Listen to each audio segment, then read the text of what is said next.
jungles. Here was a challenge to really put a car through the mill. So, despite more than 1 billion miles of successful proving ground and owner testing, the Chevrolet Corvair accepted the challenge. So it was decided to send a Corvair caravan of 3 cars and 2 supply trucks from here to there.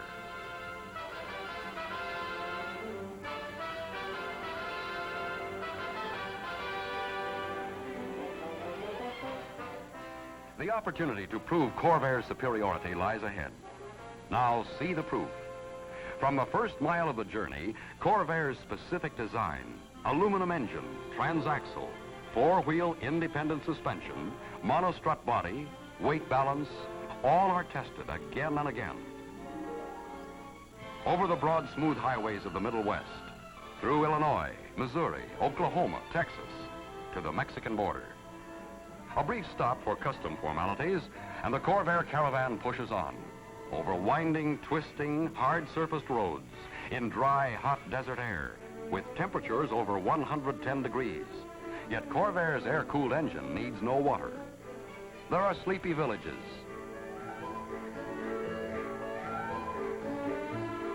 then broad highways that lead to the capital, Mexico City.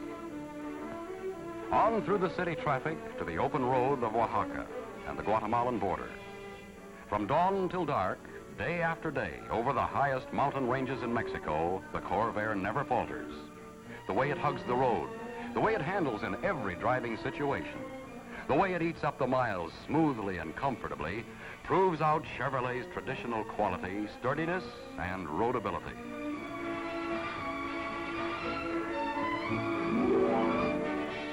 Fiesta Day. Time out to purchase a local product. And time, too, for the villagers to look and wonder at the first Corvairs they've ever seen.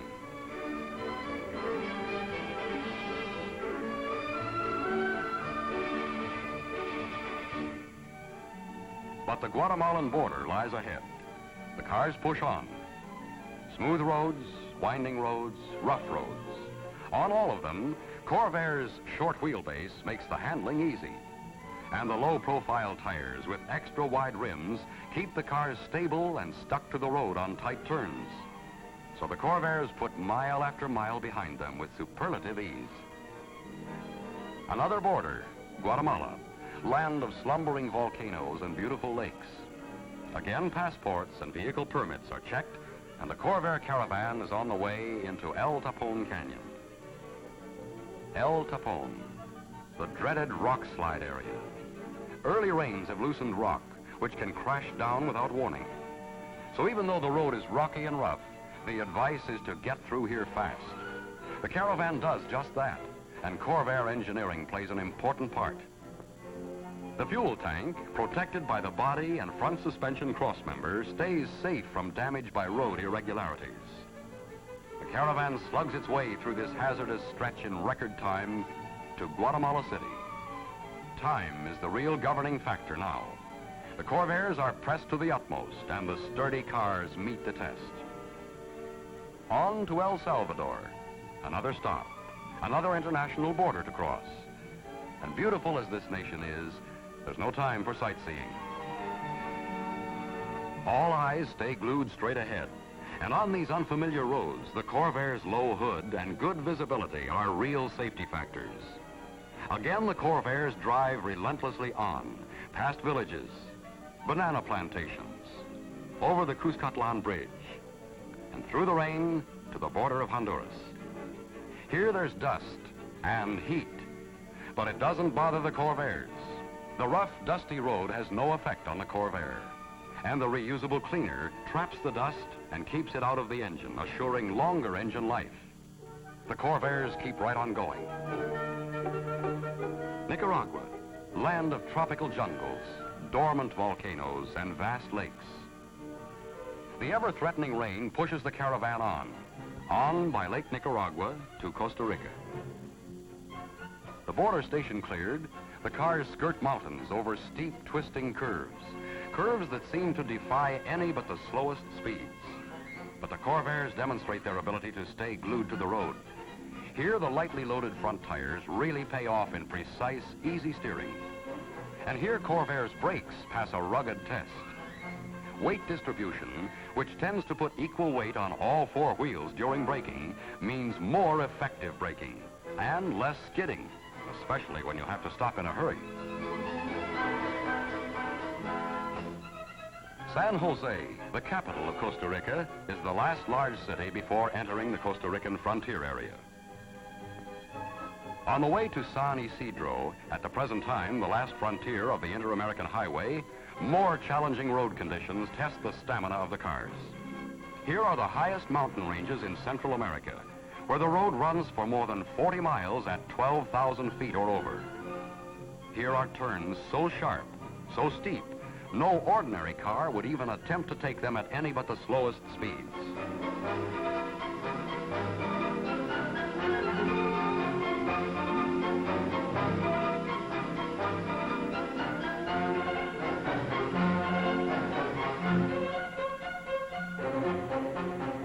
A gathering storm, rain in the making, fog, a forewarning of what to expect when the cars reach the frontier area of Costa Rica. This area consists of the most forbidding and treacherous sections along the international road system and is closed to regular automobile traffic during the rainy season. Rain.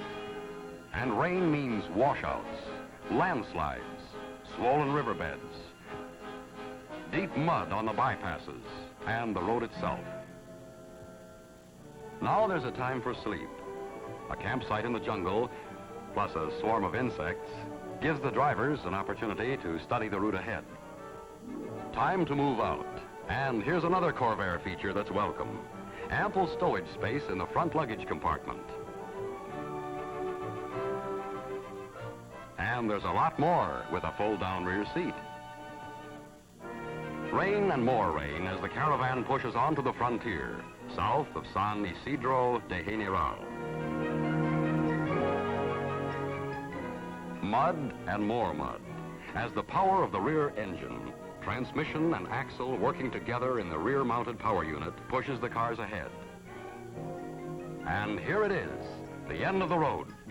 No cars are allowed past this point without special permission from the Inter-American Highway Authority, with the understanding that from here on, you're on your own. The caravan gets permission and plunges into the frontier area, where only pioneer trails make up the highway to Panama. Here is where the road crews stop work during the rains. Here is where rains wash down the hillsides to cover the roads. Here is where there are no bridges over even the smallest streams. With beds strewn with boulders washed down by the power of falling water. And the Corvairs do it again, into the water, across and over and up the muddy hillside with power to spare. Here Corvair's independent suspension and swing-type rear axle literally walk the cars over the bumps. And good road clearance, along with short front and rear overhang, keeps the Corvairs from hanging up on the jagged rocks. Roads surfaced with crushed stone, the size of coconuts, wrench, pull, and twist on every part of the car. But with virtually no transfer of shock from the wheels to the body, no body nuts and bolts to work loose, the Corvairs take the beating in stride. Rough as the going has been on the pioneer-type roads, greater obstacles lie ahead. Water.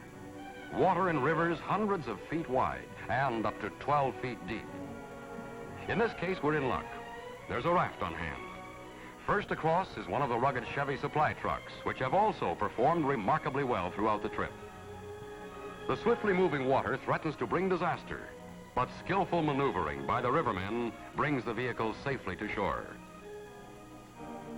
And then, in succession, each Corvair plows through the water to the raft, completes the river fording, and again through the water to reach the far bank and continue on its way.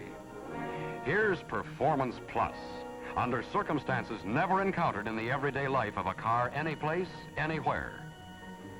And this is only the beginning. From here to where the Inter-American Highway again begins in Panama, more than 40 streams have to be crossed.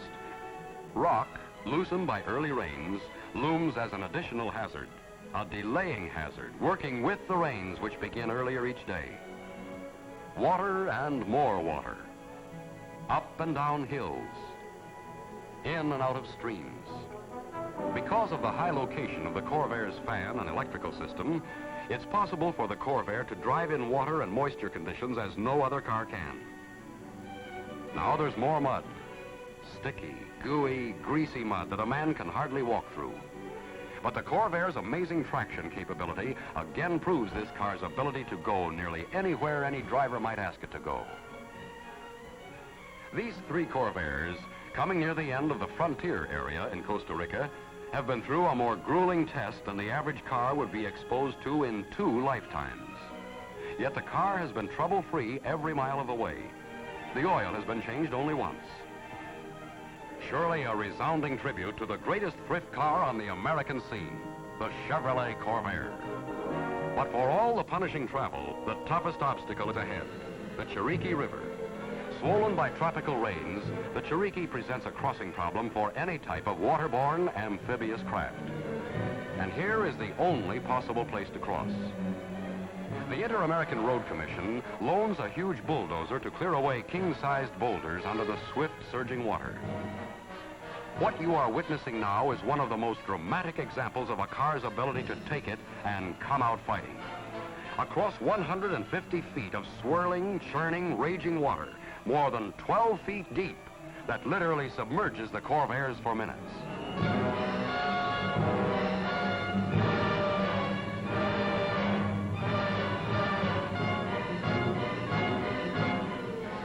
Here is a condition many times worse than an average driver will ever meet. But even this doesn't stop the Corvairs. Performance, durability, ruggedness, call it what you will, the Corvairs have it and then some. It's hardly conceivable that any car in Corvair's class could have survived this supreme test without mechanical failure of some kind, without any change in carburation at extreme altitudes, without a single brake adjustment in more than 6,000 miles of rough going, ranging from sea level to more than 12,000 feet, and with the astounding gas mileage for the complete trip of over 22 miles per gallon. From here to there, from Chicago to Panama, the completion of a mission by 3 Corvairs designed by Chevrolet to deliver the best in performance, ruggedness, durability, along with pleasure and economy. Once again, Corvair proves it's the prestige car in the thrift class. Corvair by Chevrolet. From here to there, from anywhere to anywhere.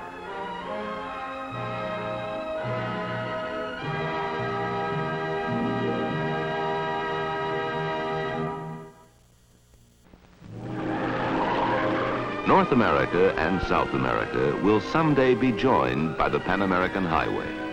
Someday. In the way right now stands the world's worst roadblock on the world's greatest highway. This is the story of what separates 2 continents.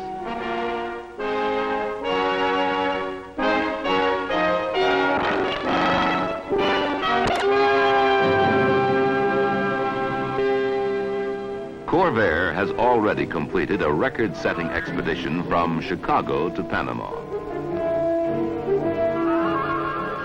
Now a caravan of Corvairs decides to go all the way to South America. No passenger car has ever made this trip where there is no road, only hundreds of devastating obstacles that keep the 2 continents apart. 3 rugged Chevrolet supply trucks complete the caravan. These 4-wheel drive workhorses prove ideal for slugging through the jungle with the heavy supplies and native helpers. In Panama, not far from the Great Canal, the road leads to the bank of a river called the Bayamo. Here, the Pan American Highway ends, and here begins the Darien Gap. Officials of the Darien Subcommittee wish the expedition luck. Luck they know is needed, because ahead lies the impassable jungle between North and South America, one of the least explored jungles in the world today. The Darien, with thousands of square miles of tropical forest, where the rainfall is among the world's heaviest, It is beautiful and mysterious, but it is also forbidding and dangerous. It is called impassable because it is filled with rugged hills, valleys, and mountains, tricky, uncharted rivers, and an almost endless succession of treacherous ravines and gullies. And it is all covered by dense undergrowth, which virtually shuts out the light and makes the jungle a sticky, damp, sweltering hot place. Here is the challenge. The Corvairs head for the edge of the jungle.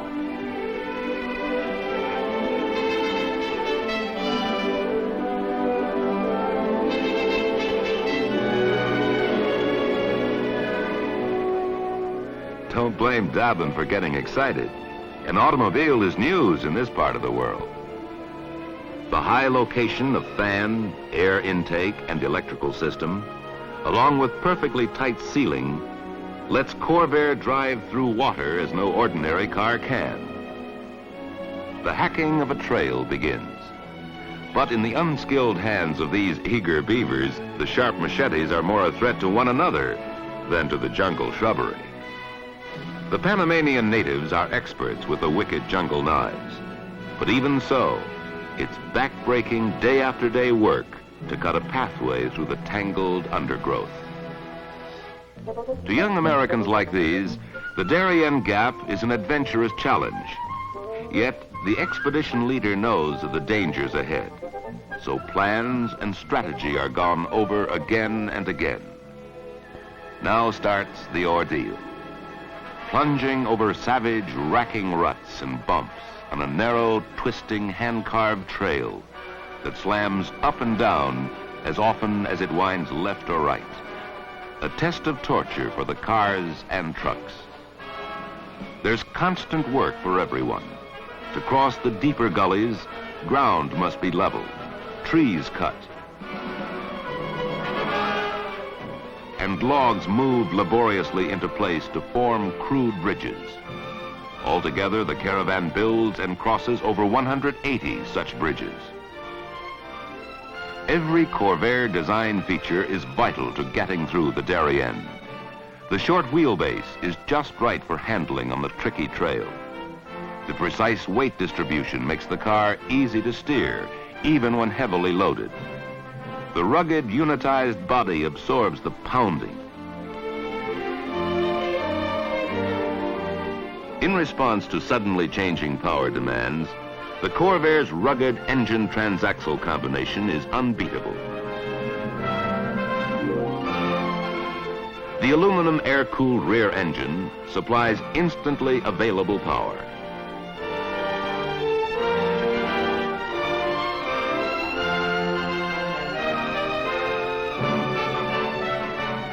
The transaxle puts all the power into a positive grip that lets the tires bite into the slippery, uneven floor of the jungle. The steeper the hill, the greater the payoff in Corvair's amazing traction.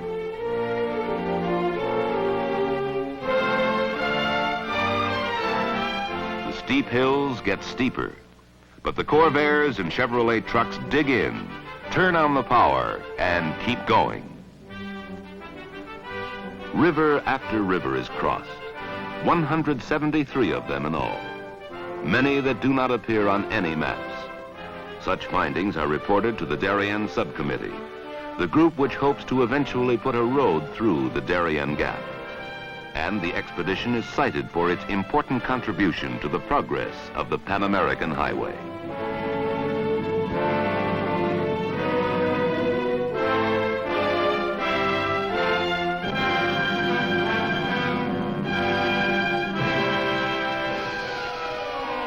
Occasionally, the caravan encounters Indians, the only humans who live in the jungle. Watch what happens as the bridge builders get overconfident.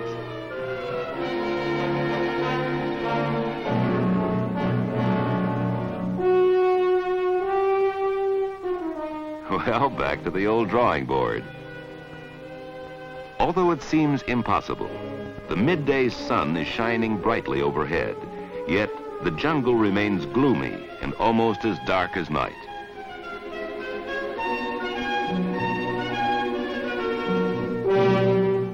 That's one reason why the Caravan is battle-scarred. In the deceptive light, a driver misjudges the width of the trail and is trapped in a wedge of trees.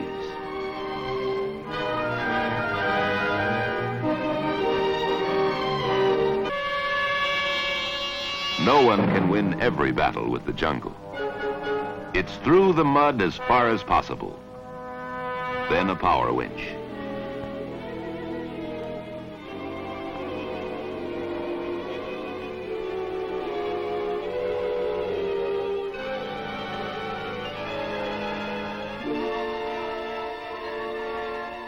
It's hard to believe that any car can keep its footing on hills so steep they seem almost straight down.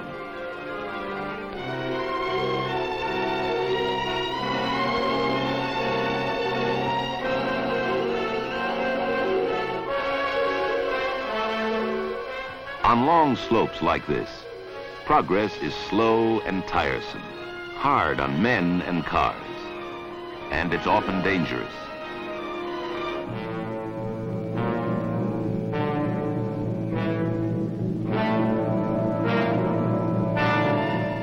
Watch what happens when a winch cable snaps under the strain.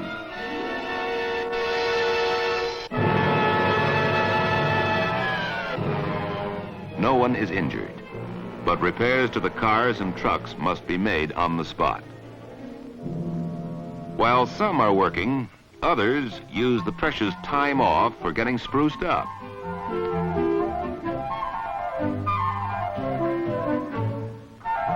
There's also a rush of business at the local laundry. As for Miko, the mascot, supervising the expedition's one-volume library is a full-time job.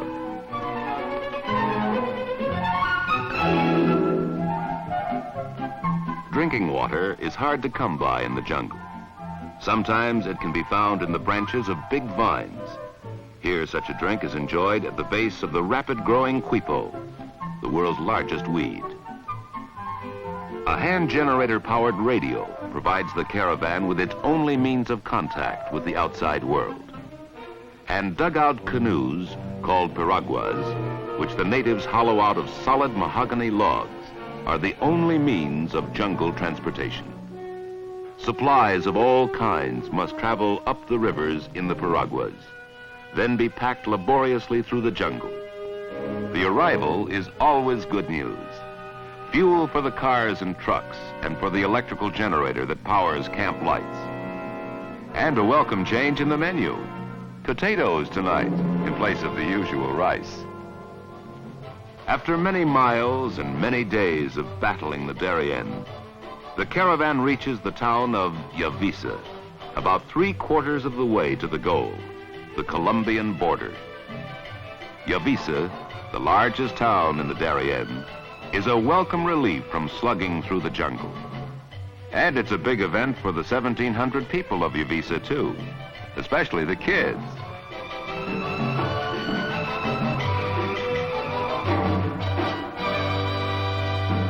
The Caravan sets out to cross the Chacanaqui River.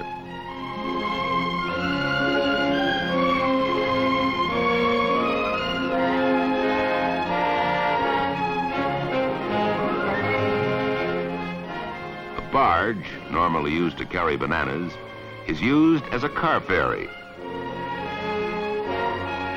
This is the first and only river the Caravan is able to cross by barge. The rest must be forded.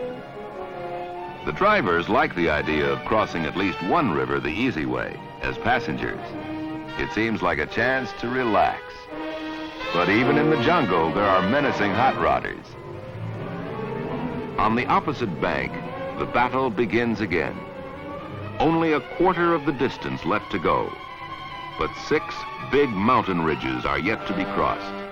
Every mile of progress must be fought for, foot by foot and inch by inch. Again, the Caravan must fight its way through the dark and narrow tunnels of the stubborn Darien.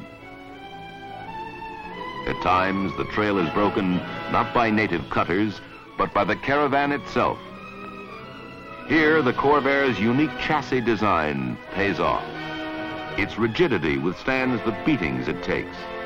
and the clean undercarriage keeps it from getting snarled in the underbrush. As the struggle goes on, the rugged Chevrolet trucks prove their reliability again and again.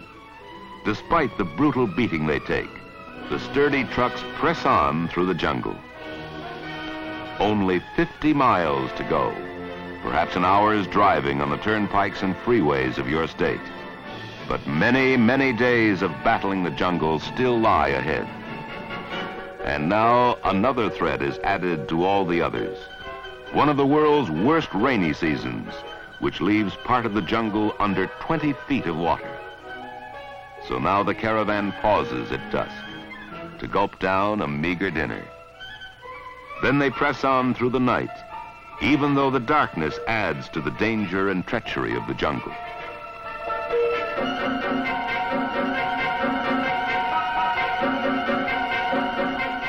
The final round is coming up, and the Darien seems to redouble all of its defenses. The trail becomes progressively rougher with more tricky turns, more gullies, more tortuous hills. Each hill is steeper and higher than the one before. Grades often exceed 60 degrees and are slick and slippery because of the heavy rains that fall each night. Slow going like this allows the caravan to cover as little as a few hundred yards on many days. Now, with only 25 miles before the goal, only 25 miles to South America, the battle-scarred Corvairs and trucks make a final all-out push. In the face of such determination, no obstacles can stand forever. Even the stubborn jungle gives way. You've seen what it takes to beat a jungle into submission. Now watch them finish the job.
When the right men have the right equipment, they can go almost anywhere.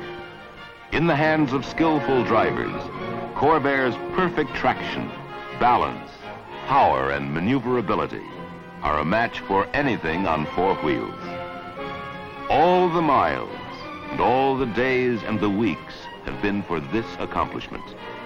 These young men with their cars and trucks have dared the Darien and won. From the gloomy cathedral light of the deep jungle out to the open sky. And suddenly, the grim and forbidding jungle is behind them. Here is the entrance to South America. Here stands a crude concrete marker called Palo de las Letras, meaning in English, the tree of the letters. One side is in Panama, the other in Colombia. This is the goal, the end of the Darien Gap, the world's worst roadblock. This is the beginning of South America. For them, all of South America lies just ahead. And perhaps because they have shown that even nature's toughest roadblock can be broken, you too may someday drive your car to see the majestic grandeur of the Andes, the ancient wonders of Peru, the sparkling glamour of Rio. the modern beauty of Buenos Aires. With cars like the Corvair, built to new standards of ruggedness and ability, the world grows smaller and smaller.